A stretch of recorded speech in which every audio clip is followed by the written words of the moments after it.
Hi and hello everyone. Slamthany Jam Tano here, internet's busiest music nerd. Weekly track roundup time, bringing all the tracks together that have dropped over the past week or so that I thought were worth talking about, addressing, whether I loved them or hated them or felt somewhere in between. That's the whole point of the video. That's what we do. That's the deal. You know what it is by now. Also linked down below. Our Turntable Lab link, we get kickback from it, supports the channel while you support your music addiction. Oh my God, you got a music addiction. Also our Patreon page. Get some extra bonus monthly content for a cheap monthly tier. Supports the channel as well. That would be great. YouTube Shorts page. Website with a regularly updated news section also down below.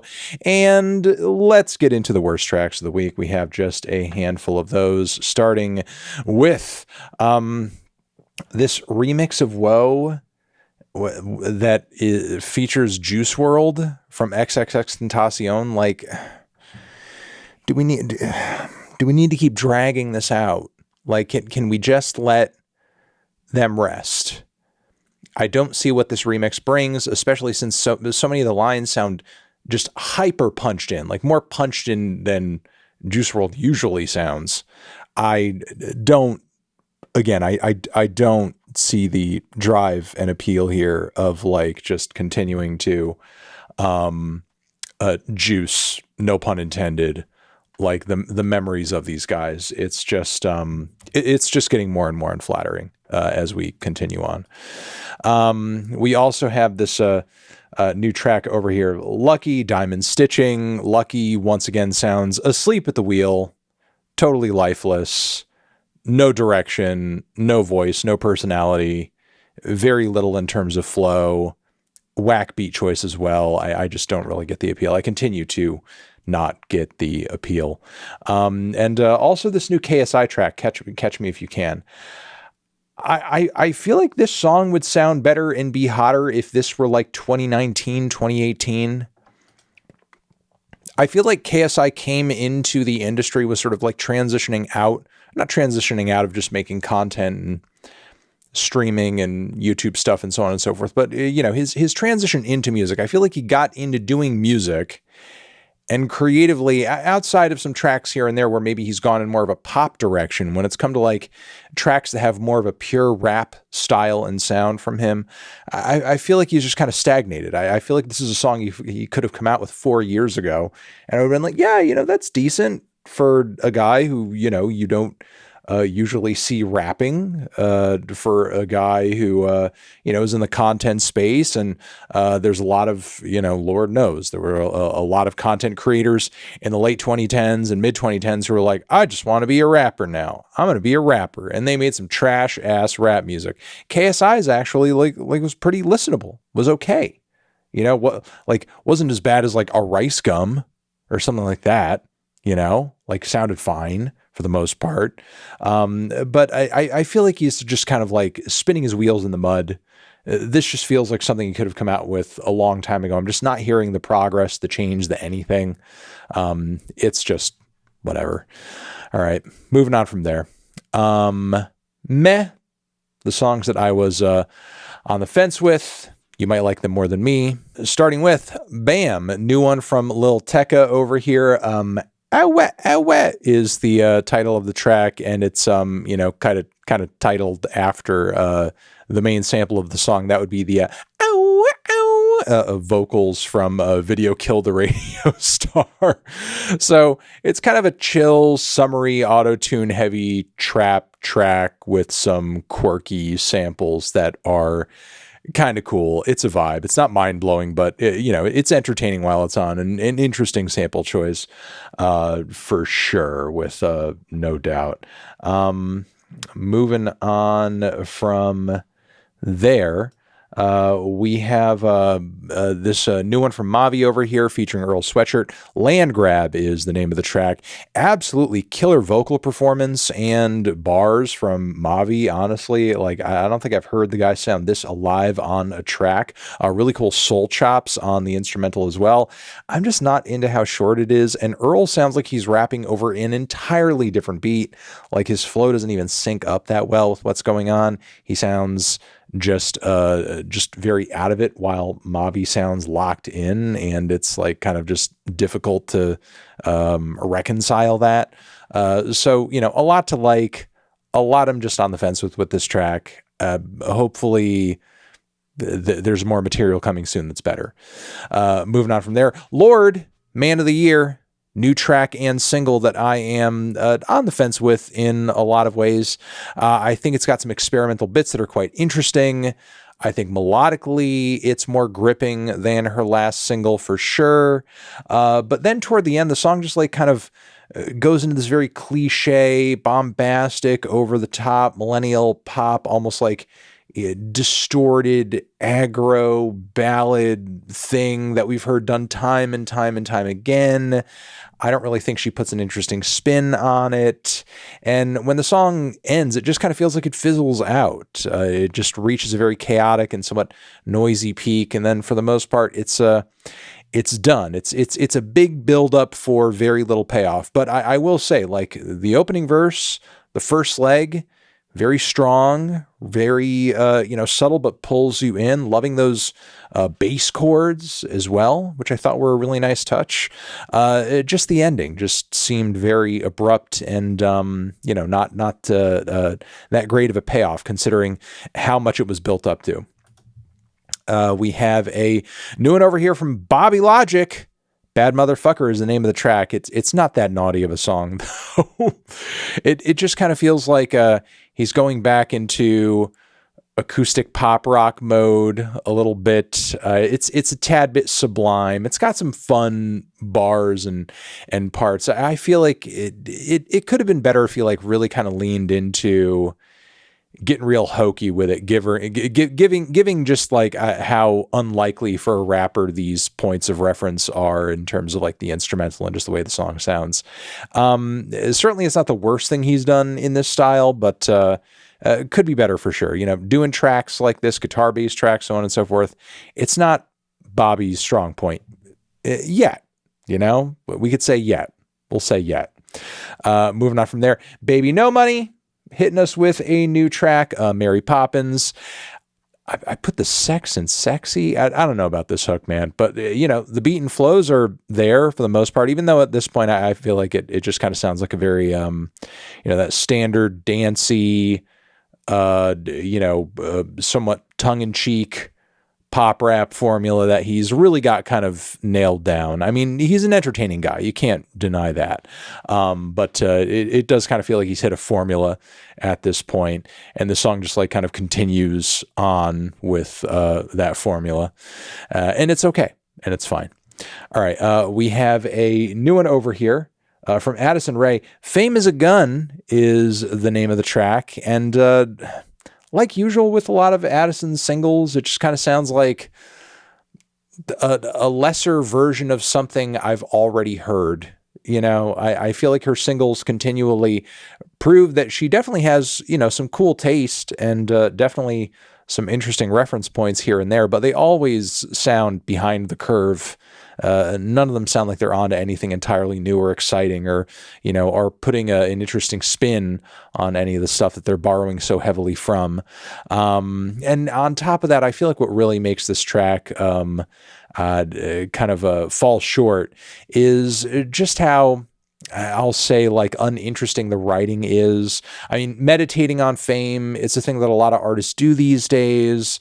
It's a narrative we've heard over and over and over and over and over again, whether it be like Taylor Swift or Tyler, the Creator, or The Weeknd, so on and so forth. There's a lot of artists out here just dropping musical diatribes on their fame, which is fine. But with so much saturation on this topic out there, you've really got to think about ways in which you as an artist are going to bring some kind of like interesting or specific spin to this topic that other artists aren't. And I just think Addison falls flat when it comes to that completely with this new track. All right. Best tracks of the week. These are the ones that really stood out to me that I enjoyed. They are as follows. Ba-Bam. This new one over here from The World is a Beautiful Place and I'm No Longer Afraid to Die. Beware the Centrist is the name of the track, and it's an absolutely killer one. It's interesting to hear the band not only like speak to some really intense and urgent social issues in their music in a very overt way, but also like go in a very punky and aggressive post-hardcore kind of direction with the guitars and the vocals as well. Great performance, solid production. Really interesting that they've like flipped their sound around quite a bit on this one from, you know, some of the sparkly like emo influenced epics that they used to record back in the day to something just very gruff and I'll say material like this. It's pretty sick. It's pretty badass. All right, moving on from there. Wise Blood with Drugdealer, Real Thing. That's the name of the new track, new collab from them. And it's got this beautiful, heavily arranged, like mid-70s vocal pop songwriter kind of vibe to it. It's totally gorgeous. It's very captivating. It's a wonderful listen. Highly, highly, highly recommend this track for sure. Very excited to hopefully hear some more Wise Blood very soon. We also have this new one over here that's from Wet Leg, CPR, opening track to the band's forthcoming album. And, you know, it's kind of groovy, kind of low down, almost Viagra Boys-ish, sort of post-punky garage rocky vibe to it. Some talk sung vocals as well. It's fun. It's cool. You know, it's very in vogue. Lots of underground bands doing this sort of thing. Wet Leg themselves certainly proven to be one of the more interesting artists doing this exact thing in this exact lane. I mean, certainly helpful when it comes to popularizing this groovy post-punky talk song stuff. So it kind of makes sense that they would continue smashing it when doing so. So yeah. Just Wet Leg kind of doing Wet Leg with maybe some nastier guitars. I'll say that.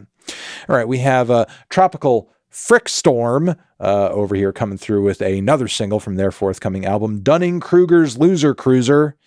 You know, this kind of sounds like Dirty Projectors on bath salts. Like these guys continue to just specialize in this very art, noise, punk, rock, controlled chaos sound that is very difficult to put into words. But, you know, I will say consistently their music sounds exactly like their album covers. So look at this. You see this thing? You see this madness here in front of you?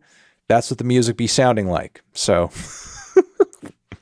all right, moving on from there. HAIM comes through with the first single, Take Me Back, from this forthcoming album, and they've dropped a few that I was actually legitimately impressed with, not only because I thought it was a very good, entertaining song, but it felt very, I guess, out of the ordinary for them. It was super lo-fi, rough, around the edges, kind of felt like they were doing a bit of an edgy, punky underground thing with this track that was, you know, just like not that slick pop rock sound that they're typically known for, that they typically do very well, but I think hasn't really been hitting on this new album cycle. As far as the singles go, at least for me, I feel like they've, you know, written much better songs in the past, but Take Me Back, I feel like is a step in the right direction. But with it being the only single that sounds like this, I guess, you know, as much as I do enjoy it, I am kind of the presumption that this might end up being like the only song on the album that sounds anything like this. I guess we'll find out though. But there you go. Take Me Back. A bit of a rough around the edges banger from HAIM. A very entertaining one. We have a new one from Ghais Guevara, who's come back with a new single. Nina Narcissist is the name of this track. The guy's been building up a lot of momentum as of late, getting some interesting bits of exposure and placements that I feel like a lot of people wouldn't necessarily expect, given just how underground he is. But no, he's making some waves, and you know, it's not hard to see why when you listen to a track like this that kind of sounds like a song from a parallel universe where, I don't know, Travis Scott stayed creative and just didn't continue repeating himself over and over and over. Not to say he didn't take some risks on his, you know, latest album, Utopia, but like, how goddamn long did it take for him to actually switch things up and try something different. But you know, no, I mean, this does kind of sound like I'm listening to some very nasty, distorted SoundCloud rap, some psychedelic trap, but it's a little more experimental and distorted and lo-fi and left field and weird. And the auto-tune sounds all freaking funky. Ghais Guevara is definitely doing something pretty out there with this track, and I respect it, while still, like, you know, having some allusions to some mainstream stuff. You know, it's that nice balance between very odd but also kind of accessible too. All right, we also have Clipse. Clipse is back. Pusha T, no Malice, Pharrell production. You know, I'm going to be honest, it kind of sounds like something from Pusha T's last album, which also featured a lot of Pharrell production. But you know what? That's not entirely a bad thing. It sounds like a solid song off of the last Pusha T record with a No Malice feature. And also, to be honest, twice, I think No Malice kind of out-raps Pusha T on the track. He's got a lot of banger bars and bits of wordplay on there. The Madonna line, the Mahatma line, the Selling Lady Gaga line. Did I say Madonna? I think I meant the lady. No, I meant Lady Gaga, then Mahatma, and there was another one as well. There's another line on there that like really kind of struck me that always eludes me. I have to come back to it, but still, very much recommend this track. It's a bop and a half. And if the first track off this record is sounding this good, I'm pretty excited to hear the rest of Let God Sort 'Em Out, the forthcoming Clipse album. Salute. All right, moving on from there, we have a track over here that kind of slipped by me. There's a lot of other stuff I was paying attention to, but I have to kind of circle back on this track with Playboi Carti and NBA YoungBoy. This collab, this crossover that they did, that's over this wild, out there, insane, like lo-fi, 808 heavy, minimal beat. Alive is the name of the track. And this song, like, kind of was born out of a weird beef that I'm sure a lot of you guys may have been following between Kanye and Playboi Carti, when Kanye was, like, you know, deep in the throes of his most, you know, recent racist, weird, social media, bigoted, homophobic freakouts on social media. A lot of that vitriol was aimed at Playboi Carti for reasons that I'm bored with going over and don't want to get into. But in the midst of all of this, Kanye releases this track with NBA YoungBoy, and apparently there's like a backstory to this track. It's not just simply a Kanye NBA YoungBoy song. It is in fact a track that Carti also had some inclusion in. And then Carti released his own version of the song. That is this version that I'm talking about down below. It is called Alive. And it's actually like a really thrilling and exciting track. Like NBA lyrically and vocally is kind of in rare form on the track, sounding very like coherent and very lucid in his focus, in his performance. He sounds absolutely hungry on this track. And then Carti himself also kind of the same. Like he's like kind of rapping on the song and sounds absolutely sick doing it, even with like that weird deep vocal pitch on his voice. And I kind of love the instrumental as well. It's got a very, you know, kind of nasty industrial hip hop vibe to it that reminds me of like, you know, early 2010s Kanye, even a little Death Grips to an extent as well. I don't anticipate either of these guys are going to drop another track like this anytime soon. So this may just be like a unique one-off standout kind of moment. But I'm digging this track quite a bit. It's a pretty sick one. I'll say that. All right. Alice Longyu Gao, one of the most interesting figures in underground pop today, continuing to be interesting with this Turn Up Music Volume 1 single that has been released attached to the track Let the Music Talk, which is kind of this hilarious meta commentary on music that features a lot of talking. And there's a lot of music with a lot of people yapping on it these days. And it sort of seems like Alice is just trying to get in on the fun a little bit with her, you know, a talk sung track as well. But doing it in such a way to where it's sort of ironic and tongue-in-cheek and, you know, very aggressive and over the top. But yeah, very entertaining track. Loving this one. We'll be turning up to this music for sure. And then we have this new one from Alex G. Afterlife is the name of the cut. And Alex G, once again, like giving us a bit of a rock ballad that sounds like vaguely kind of late 80s, early 90s. You know, it's interesting. The last lead single to his previous album had almost, again, like, you know, a 90s soft rock ballad, soul coughing kind of flair to it. A little bit, sorry, Soul Asylum, a flair to it is what I want to say. And, you know, it feels like he's kind of operating in a similar era on this one, maybe a bit more jangle pop. I love when he hits the bit in the vocals there. Sounds fantastic, frankly. But yeah, loving this track quite a bit. I think it's one of his better songs, frankly. He's just really got his finger on an interesting rock pulse that not a lot of artists have their finger on, honestly. And I guess to a degree that's always been the case, but I feel like he's doing a better job lately of just writing more focused songs around those sounds. And Afterlife, I feel like, is just another, you know, piece of proof of that progression. But yeah, loving this track. Again, loving how jangly it is. Feels a little REM too. Feels kind of REM, just like very early 90s college rock. If you're into those early 90s college rock vibes, give this track a listen. All right. That is going to be the weekly track roundup. You guys are the best. Over here next to my head, another video you can check out. Hit that up or the link to subscribe to the channel. Anthony Fantano, weekly tracks forever.